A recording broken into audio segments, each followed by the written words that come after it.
Hi guys, and welcome to something a little bit different this time around. I will be to a certain extent reviewing an IEM, but an IEM that you will be able to build yourself basically. Anyway, HUAYUNXIN, I believe that's how you pronounce it. I apologize if I'm saying it wrong. Is a manufacturer of drivers. Actually, as you can see, I've got a number of their drivers over here. I've been using their drivers now for a while. They supply drivers to a number of brands. These are some of the drivers that I have tried, and I have thus concluded that they are worthwhile. Some of them, for example, the HT10 that you see over here, this first driver here. Let me just see if I can get it. There we go. That first driver there, that's a very good driver there. That's a very, very good driver. Uses an LDM diaphragm. They've also got these smaller ones, 8 millimeters. Also very, very good drivers. 9.2, the specific one. This is 8, this is 8, this is 10. So anyway, they've got a number of very, very good drivers. There's yes, some more. Some LCP, CNT, and DLC diaphragms, but this particular driver here in the center, this one here is a driver that I've used quite a few times already in some of my little projects. My apologies. Let me see if I can. There we go. This particular driver. All right, and it is definitely something that I personally consider a special driver, let's put it that way. The performance I've been able to get out of it and the results I've been able to get out of it are quite impressive. Anyway, they've besides the drivers, they've also decided to enter or to start offering, let's say, for us DIYers, shells. And they've offered basically two shells for IEMs. They've offered this shell, which they call the RDD shell, okay, as you can see. And it comes available in this end part here, which is where the driver goes. It comes available with several dimensions for driver sizes. You can get 8 millimeter, 9.2, and 10 millimeter, and then you can get this particular one here, which is the bigger RDD, which takes 11.5 and 12 millimeter drivers. This is the actual driver that I got for it. Okay, there we go. And I've been playing around a little bit.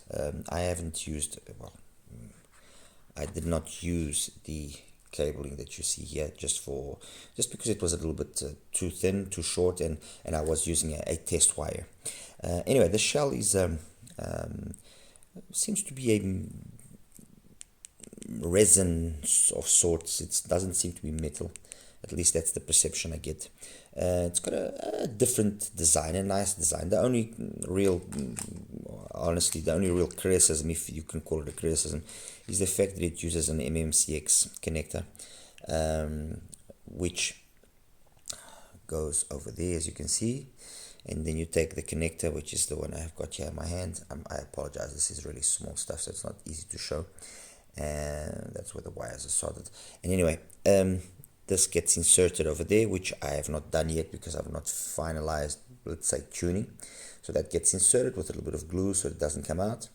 So that's the only real criticism. I would have liked, since there is space, I would have liked maybe for a 2-pin to be the option. That would make more sense.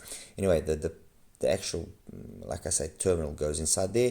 There's a small hole on the inside which allows for the wires to pass.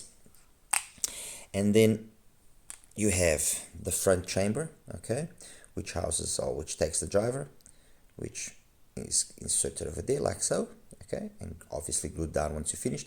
The nozzle is removable, all right. It would be nice as well if the nozzles were made available separately. I'm not sure if they will make them available or not.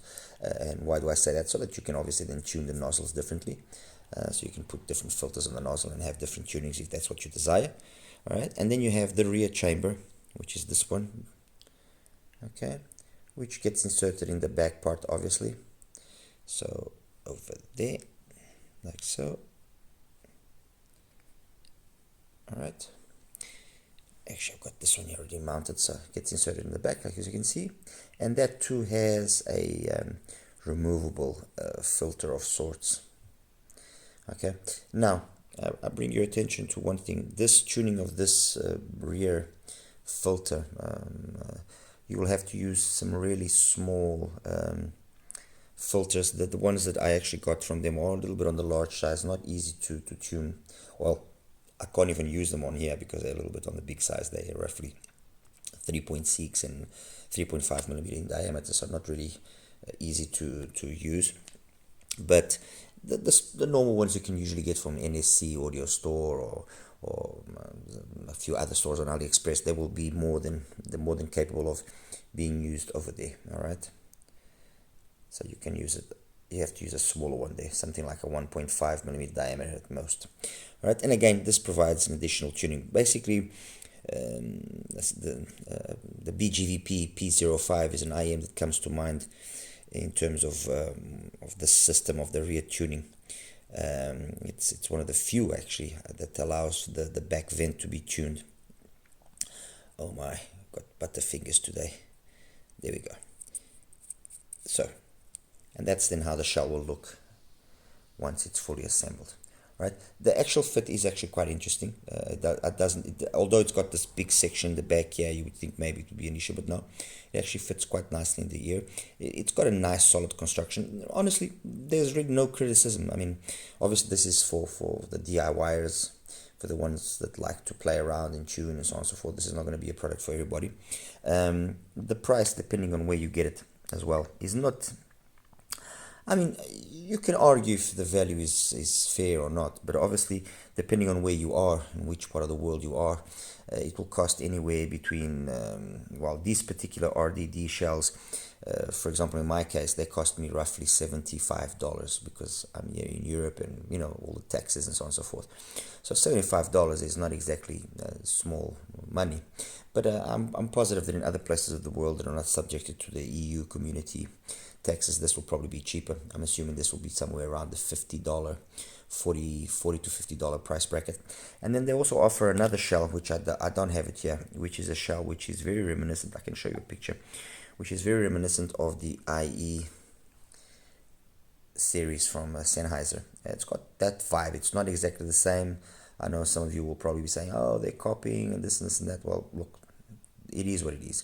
The shell itself also looks quite interesting. I've actually got one in the way to try it out. It's got a very, very nice finish, and this one is slightly cheaper. This one costs, well, for me, as you can see the price there, 59 euros, but I've seen it available for about $39 on other places, on other platforms. So yeah, guys, this is just a little something that I wanted to bring to you. I will be showing you some graphs in the coming days. As I said, I haven't closed off the shells because I've been playing around. I've been using a wire, which I've basically just been using the shell in this particular way that I'm going to show you now. Oops, that's the one that came out. No, there we go. I've just basically been using the shell in this way with the wire directly going inside. So I haven't really used the rear tuning yet, but I want to try and see if I can get the wire to go through the hole that is provided for the terminal. And then close up the back and also start tuning. But the tuning that I've gotten so far from this 11.5 millimeter driver is actually pretty interesting. Like I said, I prefer not to show the graphs now just for the sake of not causing any confusion. These are preliminary graphs, so they're not exactly showing the full potential. One thing is to show plenty of bass from this driver. This 11 millimeter driver has got plenty of bass. There's no lack of bass performance on that aspect. What needs to obviously be adjusted slightly more is the mids and the treble.